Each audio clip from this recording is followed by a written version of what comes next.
Si yo tengo, por ejemplo, un breaker, ¿no? Le he instalado y por el lado de la entrada sabe que le conectamos una tensión ya para alimentar el dispositivo, pero en la parte de entrada tenemos una tensión aplicada. Si hay un alto voltaje, ya sea por falla, que viene de la superintendencia de electricidad, ¿qué pasa con el breaker? ¿Se tripea? Vuelve a aplicar la situación. Yo tengo un breaker instalado, un main breaker aquí en mi circuito, pero está instalado, por ejemplo, de 40 amperes.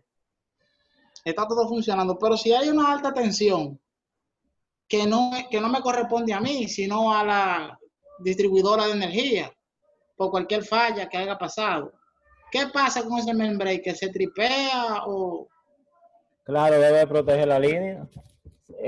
Okay. Si ese alto voltaje representa un alto en el amperaje, un exceso de amperaje, por el calentamiento, entonces los dispositivos internos, las laminitas que se tienen ahí por temperatura, van a hacer que se tripee, como se dice por ahí, o que se dispare. Okay. No es aquí en ocasiones, si es el equipo lo hace, y si es la línea porque viene de afuera, de la EDE o de la distribuidora, también debe de hacerlo. Porque eso para proteger la línea. Esos son interrogantes que a veces uno se hace uno mismo. Y es bueno uno siempre buscar respuestas cuando uno mismo no... Muchas gracias, maestro. El error más típico es que se colocan sobrecalculados, y entonces tú tienes un breaker que dispara a un amperaje mayor al que las líneas resisten, y entonces nunca va a disparar, y mientras tanto las líneas se están achicharrando. Ok, sí, Sí, eso porque yo lo he visto. si por ejemplo tu línea aguanta 5, 10 amperes y tú tienes un breaker de 30, la línea, se van a estar achicharrando cuando ese amperaje esté en 95. Y sin embargo el breaker no va a dispararse. Bien, está bien, gracias. A la orden. Vamos a ver otro dispositivo de protección, pero que aunque es muy parecido al breaker, es muy diferente en cuanto a funcionamiento y a luz. Y es el disyuntor. Vamos con usted mismo, Franklin, para que por favor me lea en qué consiste un disyuntor. Profe, no está mostrando la diapositiva en pantalla. Ah, pero ven acá. Muchas gracias. Debieron de haber... Profe, me gustaría hacer una aportación ahí, hablando ya sobre el tema para que no se pase. Dame un minutico. De Franklin. Jeremías, dame un momentico breve y escúchame. Okay. Maestro, voy a estar en línea, pero voy a estar ausente como 5 minutos, por si me llaman, sepan. Ok, no hay problema. Cuando tú dispongas, sale y vuelve y entra. No, voy a estar ahí, pero para que usted sepa si me llaman. Pero es como de 5 a 10 minutos voy a estar activo. Ok, muy bien. Adelante, Jeremías, con el aporte. Es recordando que los breakers, lamentablemente nosotros protegemos, por lo menos en esta zona, para proteger sobre corriente, no sobre voltaje, no sobre tensión. Entonces, por las líneas que nosotros tenemos mayormente, cuando se nos eleva el voltaje, por el asunto de la potencia también, sabemos que la corriente tiende a bajar. Por eso un breaker nunca se nos va a disparar. Y por eso se dañan equipos. Y por eso se dañan equipos muy caros. Ahora, hay otros dispositivos, aparte de los breakers, porque los breakers, como digo, es para proteger sobre corriente, pero hay dispositivos específicos como controladores de voltaje y eso, que son para control de voltaje, protección contra voltaje, y venden equipos específicos para eso, que usted lo puede tener en su casa, en su compañía, dependiendo la capacidad, va a variar el precio. Pero como le digo, lamentablemente para nosotros en República Dominicana, la función del breaker simplemente para lo que es sobre corriente. Ya necesitamos otro dispositivo para protegernos en lo que es sobre tensión. Mayormente los mismos dispositivos, por eso hablábamos de los dispositivos que existen, hay dispositivos que internamente tienen su propio equipo de protección, que si el breaker no se dispara, ellos hacen el proceso de protegerse.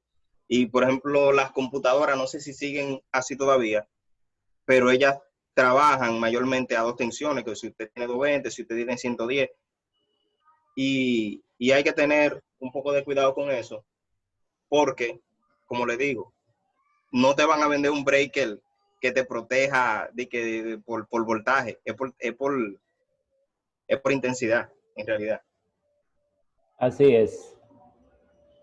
Juan. Saludos, ¿qué tal? ¿Se escucha? Sí, señor. Ah, perfecto. Corroborando un poquito la información de nuestro compañero que acaba de exponer la parte de lo que son los dispositivos para proteger, en eso podemos mencionar lo que son los supresores de pico, que son muy famosos, que protegen nuestros equipos digamos que las fluctuaciones de tensión que podemos encontrar, ya sea por temas de qué sé yo, de un rayo que cayó cerca. Las fluctuaciones son muy grandes en casos así, dependiendo del voltaje que estemos manejando. También incluso podemos encontrar algunos interruptores o breakers que, aparte de proteger únicamente con lo que es el alto amperaje, también te protegen, por ejemplo, de una corriente diferencial, de una corriente instantánea, incluso un sinnúmero de factores que pueden ocurrir a la hora, ya sea por ejemplo, un arranque de un motor, que intervienen algunos factores dependiendo el voltaje al cual estemos trabajando. O sea que únicamente no los breakers. Ya para nuestro caso, en el caso de lo que es residencial o industrial, sí podemos contar por breaker para proteger algunos equipos con respecto a lo que es corriente. Pero ya para otro tipo de protecciones ya utilizamos otras aplicaciones con el fin de salvaguardar lo que es nuestros equipos. Es cuanto. Muy bien, ¿algún otro aporte que quieran compartir? Vamos a leer entonces el dispositivo conocido como disyuntor. Voluntario. Sí, maestro, estoy aquí. Ah, ¿verdad? Que era usted que estaba ahí. Adelante. Sí. Dispositivo de protección. Disyuntor. Aparato capaz de interrumpir o abrir un circuito eléctrico cuando ocurre fallas de aislación en un equipo o instalación eléctrica. No debe confundirse con un interruptor termomagnético, pues, a diferencia de este, el disyuntor abre el circuito cuando existe una diferencia entre las corrientes entrantes y salientes del circuito. Su principal objetivo es la seguridad de las personas, evitando que las mismas puedan ser afectadas por corrientes eléctricas al entrar en contacto con el equipo en falla. Bien, ¿quién de ustedes ha tenido algún contacto con este tipo de dispositivo o que lo conociera con anterioridad? Fíjense cómo a diferencia del breaker, pues compara la corriente que entra y la que sale en cualquier circuito, evitando que cualquier persona pues se pueda ver afectada eléctricamente con la corriente en cualquier equipo que esté en falla. Y por consiguiente, pues que genere un cortocircuito. ¿Quién lo había escuchado con anterioridad o lo había usado? Profe, el En disyuntor España, viene siendo el mismo breaker diferencial, entonces. exactamente.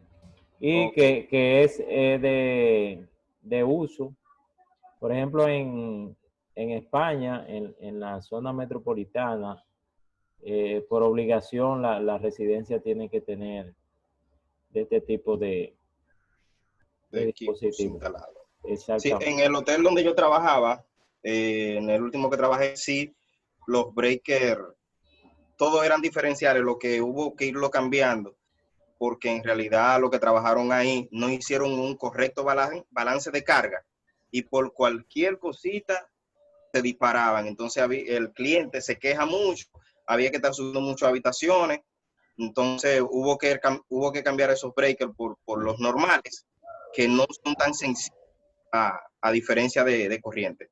Pero entonces perdieron el efecto de la protección hacia lo No, que es el cliente. claro, no solamente el efecto, sino que esos dispositivos se prepararon de un sistema de que tú podías saber desde, por ejemplo, la oficina, porque llevaban una conexión hacia como un tipo de PLC, y tú sabías tu información. Inmediatamente quitaste ese breaker, pusiste uno normal, ya perdiste la conexión con ese breaker específico. Ya usted sabe que en verdad era un retroceso, pero se evita la queja de un cliente. Sí, Ya sí, usted que es sabe. lo que más bulto hace. Es así, No, adelante, Franklin. Sí, sí, maestro. Acá donde yo trabajo también, pero para cada caja de breaker, eh, tiene un diferencial para proteger todos esos circuitos que dependen del main breaker.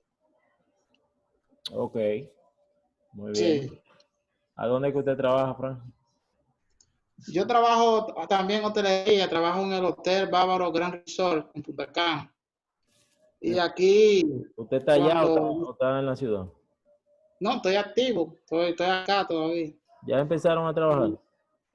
Sí, nosotros estamos trabajando, dándole mantenimiento a las instalaciones. Nunca cerramos. Y yo fui del grupo que se quedó. Y Pero yo, los clientes sí me armaron. no, los clientes habían, cuando la cuarentena estaba a plena marcha, como dicen, habían como 20 clientes o 15 que no se fueron. Esos se quedaron siempre en estadía. Y ahora abrieron a la apertura y ya están llegando desde el día primero en adelante. Que ya Antes de ayer. los vuelos se reiniciaron.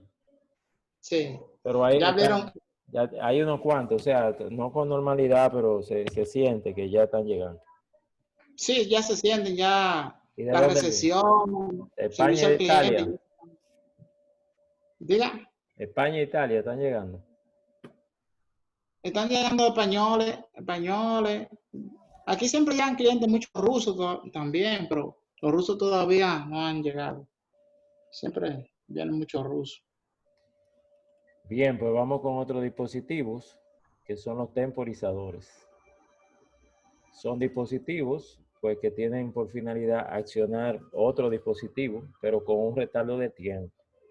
Recuerden que no es bueno cometer el error que cometen muchos al instalarlo, y es que pues le conectan el mismo temporizador directamente al equipo que van a abrir o a cerrar los contactos. Eso no debe ser, porque son dispositivos para el control, no para la fuerza. Entonces, eso sí habría que colocarlos hacia un relay o hacia un contactor, dependiendo del equipo que se desee mover. Con respecto al arranque o la parada, pues ellos se retardan con un tiempo.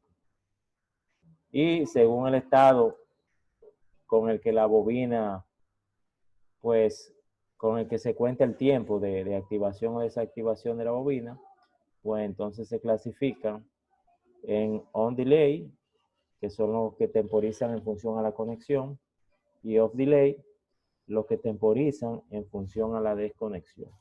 Vamos a leer las definiciones. Adelante, Hebreo. Vamos con los on delay.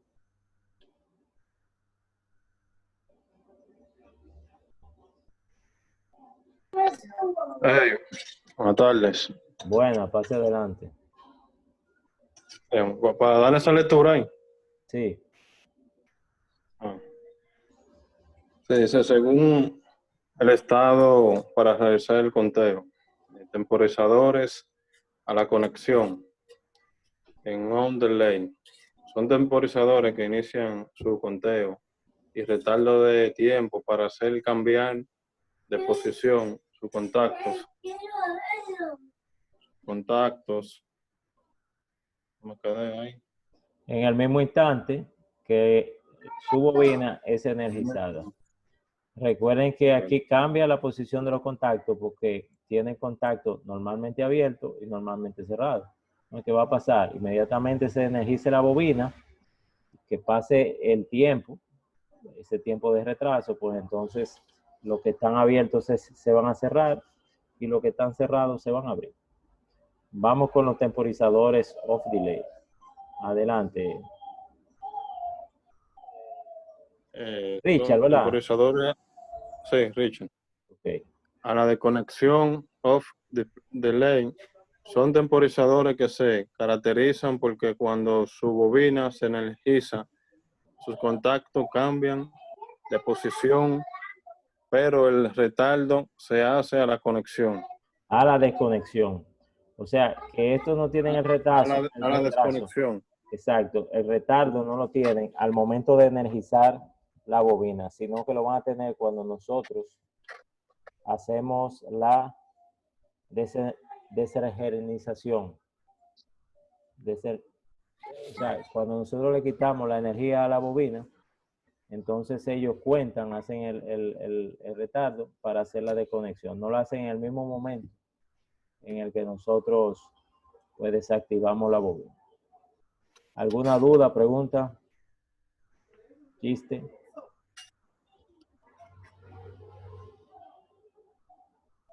¿En qué usos ustedes pudieran aplicar uno de estos dispositivos on delay y en qué uso pudiéramos hacer uso de los off delay? Levantando la mano.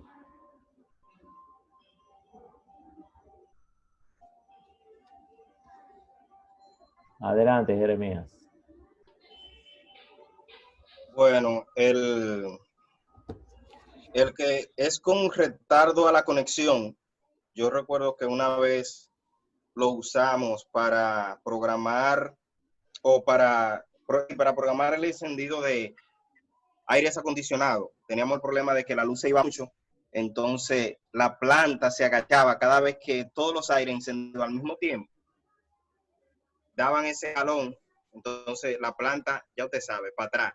Entonces lo que se hizo fue que se temporizaron todos los aires, se le puso temporizadores para que retrasara su conexión. Entonces se iba la luz, hacía el cambio e iban entrando por partes los aires. Y así la planta no sufría. Correcto, muy bien, muy bueno el ejemplo. Y en el caso del off delay.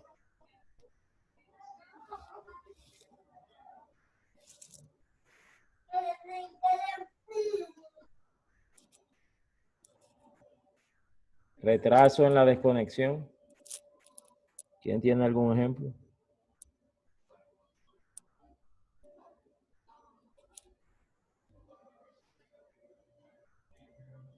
¿Algún retraso en la desconexión?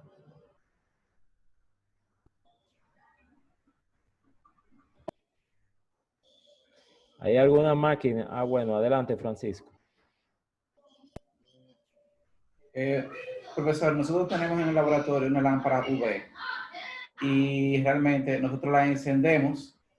Ahí se activa un temporizador para que se quede encendido por un tiempo X, 5 o 10 minutos. Entiendo que es el off delay, porque él cuenta cuando la activamos para apagar el equipo.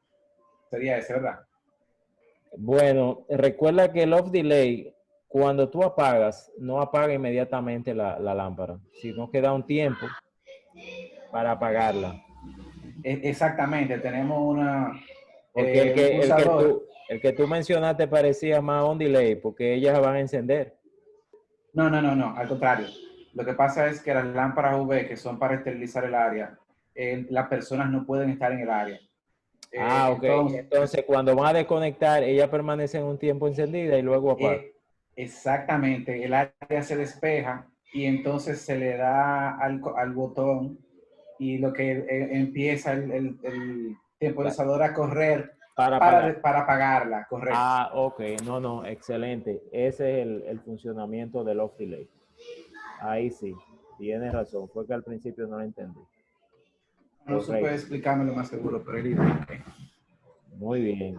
Ese sería el caso. También tenemos un tipo de temporizadores cíclicos, que son aquellos que repiten el conteo o retardo de tiempo periódicamente por sí mismo después de que su bobina es energizada. Esos son los que responden a un ciclo. Pudiera ser que usted los encienda, le dé al main, al switch, y entonces ellos van a establecer ese conteo por sí mismos al momento de que la bobina es energizada.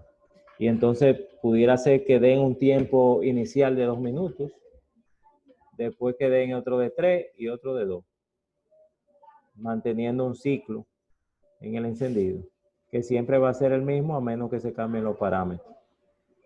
Y tenemos el caso de lo que no son cíclicos, donde pues no repiten ese conteo, ese retardo de tiempo después que la bobina se ha energizado, como fueron los casos anteriores, que no hay un ciclo posterior al energizado de la bobina. ¿De acuerdo? Tenemos también la forma en la que van a realizar ese conteo. También tenemos los neumáticos y los electrónicos. En los neumáticos, la temporización de ese retardo se regula controlando la entrada de aire hacia el interior de un cilindro neumático. Según va el cilindro trabajando, pues entonces el tiempo sería más o menos en función a cómo se dé esa regulación en el flujo de aire del cilindro. Y tenemos los electrónicos, que van a basar el retardo de ese tiempo en lo que sería la carga y descarga de capacitores. En función a ese tiempo y a través de un arreglo, permitirían el flujo de la corriente. ¿De acuerdo? ¿Hasta aquí alguna duda, pregunta? Vamos a ver ahora los diferentes diagramas de control. Lo que regularmente utilizamos, pues se dividen en 2 tipos, atendiendo a lo que es la representación y lo que representa. El primero de ellos es el diagrama de alumbrado, que es el más gráfico de todos en cuanto a los componentes que se van a utilizar en la instalación. Y tenemos los diagramas lineales, también conocidos como esquemáticos o de escalera. Vamos a ver uno por uno su característica. Un voluntario que me lea la característica del esquema o diagrama de iluminación. Yo, maestro. Adelante, Francisco. Ah, perdón, Manuel. ¿Quién fue que levantó la mano? No, bueno, el que levantó la mano, está bien. Ok, adelante. Entonces voy a leer yo. Tipo de diagrama de control. Esquemas o diagramas de iluminación son representaciones gráficas de cuál fue la disposición de las luces al realizar una fotografía. Por lo general acompañan a la fotografía a la cual hacen referencia. También es posible usarlos para indicar a tu asistente cómo ubicar las luces antes de comenzar la sesión y son invaluables a la hora de enseñar o aprender.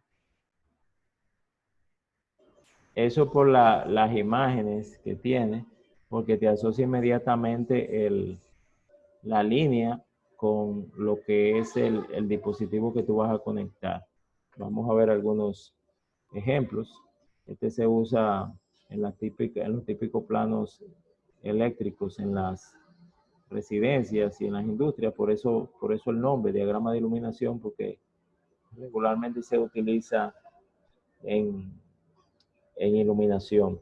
Pero también en los controles de diferentes circuitos de fuerza, pues también tenemos los diagramas de iluminación, aunque no tienen que ver en este caso con componentes de iluminación. Fíjense cómo están los relays, cómo están los contactores y cómo están los diferentes dispositivos de control conectados a la línea. ¿Qué es lo que se coloca? Bueno, la misma figura, el mismo dibujo del dispositivo que se va a conectar. Y es lo interesante y lo que le da la facilidad de interpretación a este tipo de diagramas. ¿Aquí alguna duda, pregunta o chiste?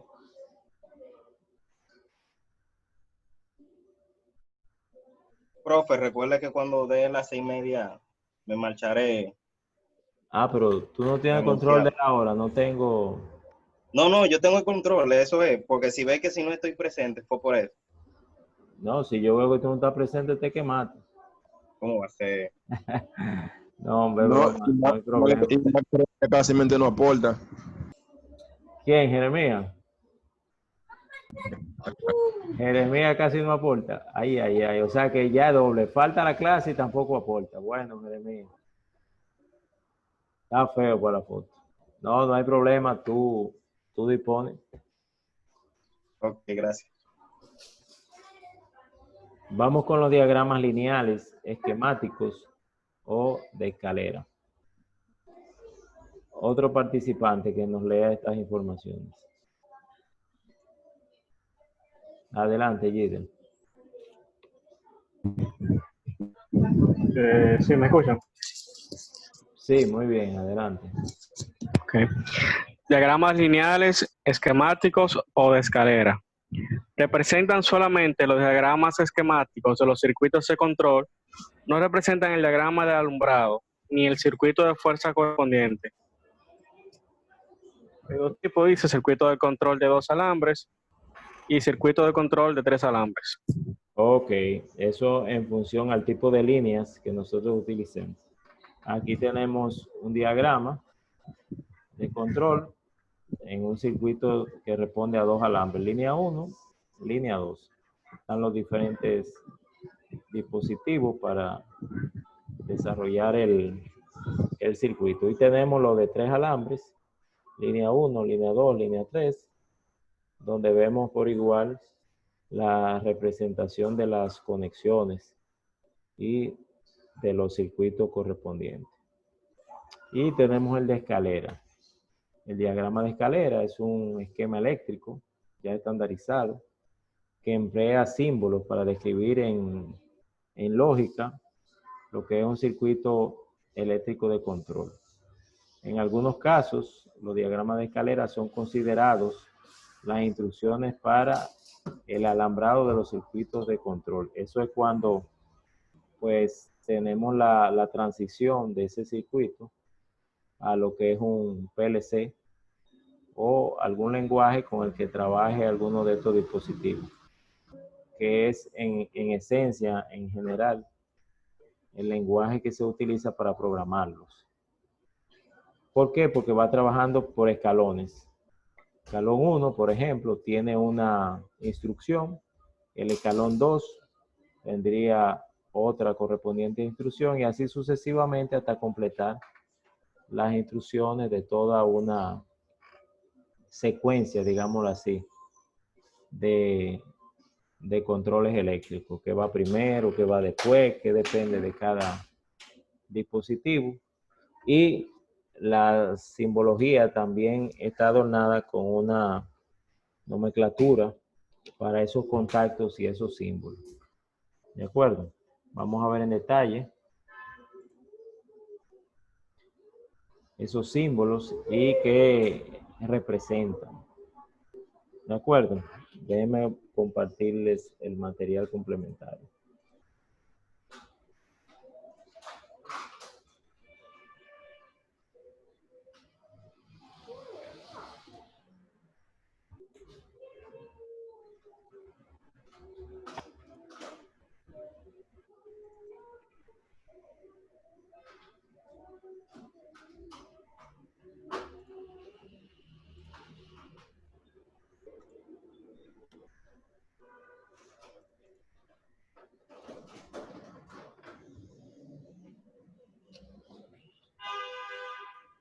También se conoce como ladder, el diagrama de escalera, diagrama de contactos, o ladder. Es el mismo nombre para el mismo tipo de... Para Frank. Vamos con otro voluntario. Adelante, Francisco. ¿No fue que dijo para Fran ahora? Entonces, ese era hijo mío, pasar el micrófono cerrado. Vamos, diagrama de contactos. Es un lenguaje gráfico derivado del lenguaje de relés. Mediante símbolos representa contactos, bobinas, etc. Su principal ventaja es que los símbolos básicos están normalizados según el estándar de IEC y son empleados por todos los fabricantes. Los símbolos básicos son el de contacto normalmente abierto, contacto normalmente cerrado y asignación de salida. En estos diagramas, la línea vertical de la izquierda representa un conductor con tensión y la línea vertical a la derecha representa la tierra. Por ejemplo, aquí tienen el diagrama. Fíjense entonces, la línea vertical a la izquierda sería la línea 1 y la línea vertical a la derecha sería la tierra. ¿De acuerdo? Fíjense entonces la distribución de los diferentes símbolos que van a representar. En este caso, X1 sería un contacto normalmente abierto. Y X2 normalmente cerrado. y Y1. Es asignación de salida, pero no. Exacto. No Regularmente nosotros interpretamos como una salida o una bobina, dispositivo de salida, porque lo que tenemos acá es una lógica de contactos que nos van a emitir una salida y lo representamos con el símbolo de la bobina para indicar que es una salida. Por ejemplo, pudiera ser la bobina de un contactor, la bobina de un relé, etcétera, etcétera. Y X3, pues sería un contacto normalmente abierto. Adelante, Gidel.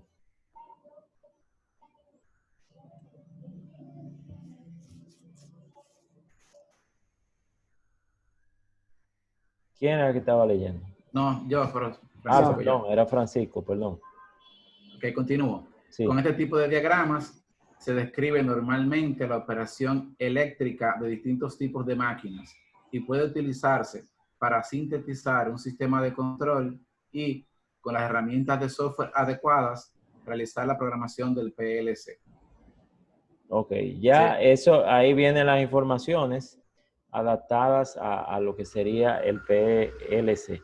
A los fines de este curso vamos a utilizar este mismo diagrama de escalera, porque al fin y al cabo este curso es la base del curso que seguiría a continuación, que es el de PLC. Entonces, ¿para qué vamos a utilizar un diagrama que tendríamos que aprender el de escalera en el próximo nivel? Pues vamos automáticamente a trabajar con el de escalera y así avanzaríamos un poquito a lo que es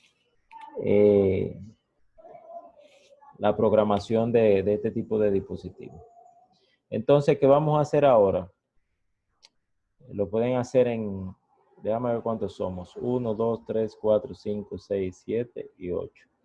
Lo pueden hacer en parejas.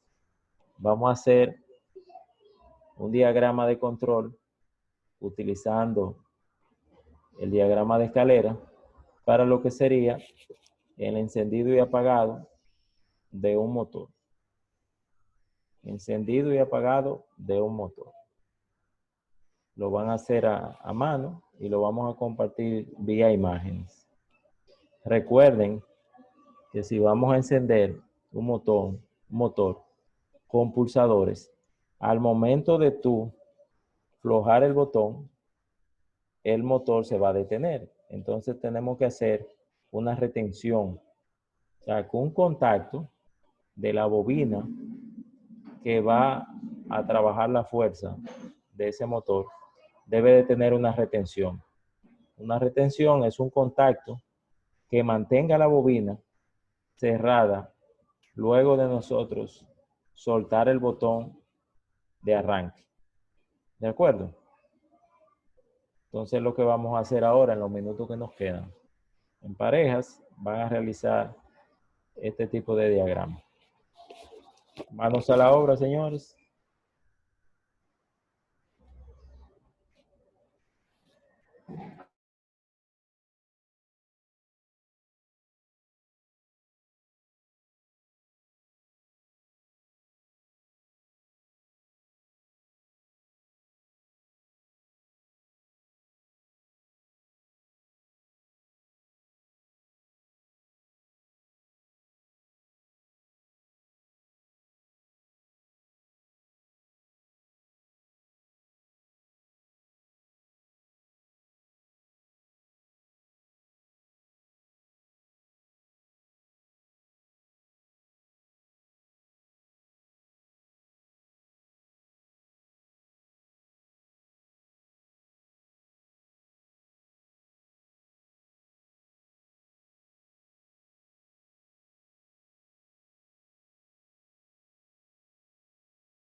Ustedes las eligen, la pareja.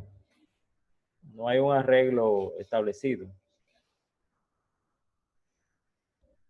Lo importante es que no se quede nadie solo para que puedan socializar.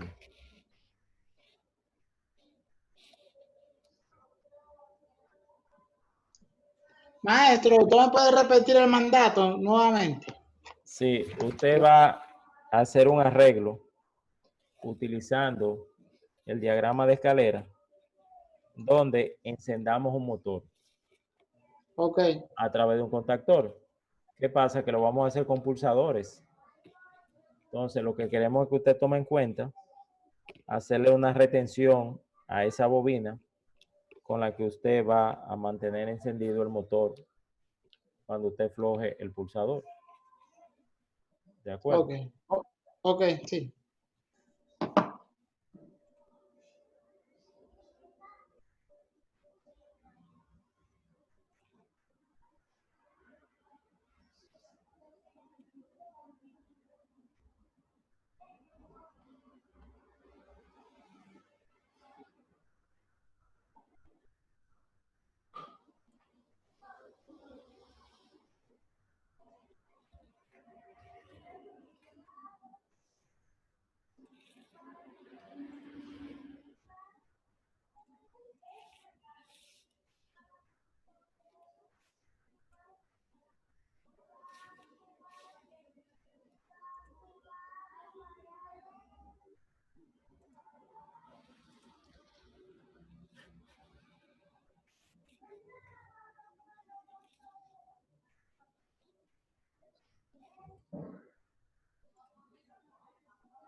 Bien, ¿quién fue que me envió el diagrama? Está proyectado.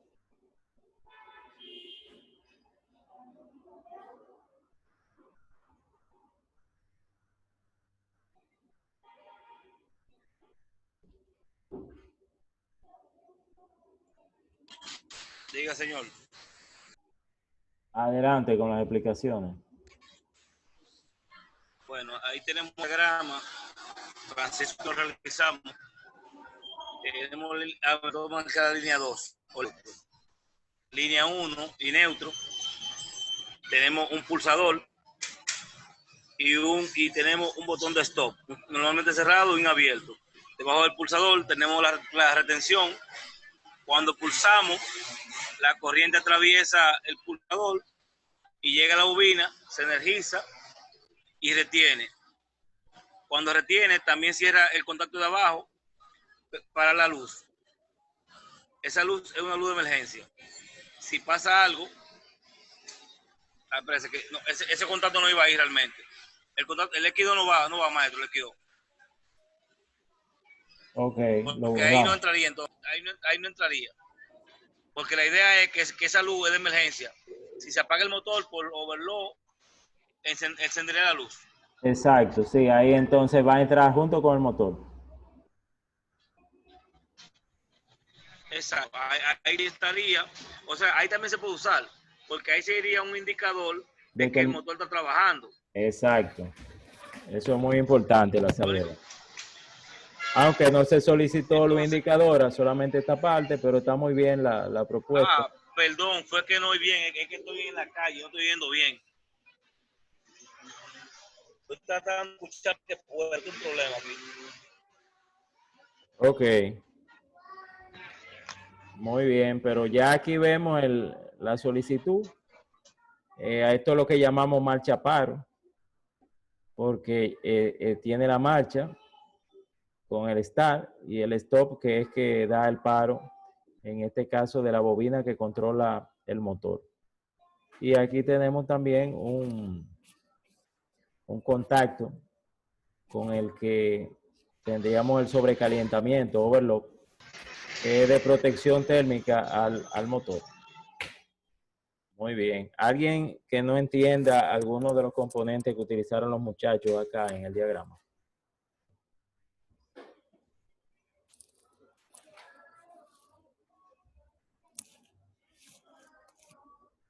¿No hay preguntas?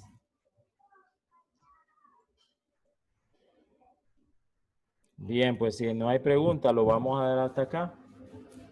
El próximo martes, entonces, continuamos. Es bueno que le estén dando este fin de semana la vuelta al Ecology, que ya le voy a subir las actividades para que la vayan poniendo al día.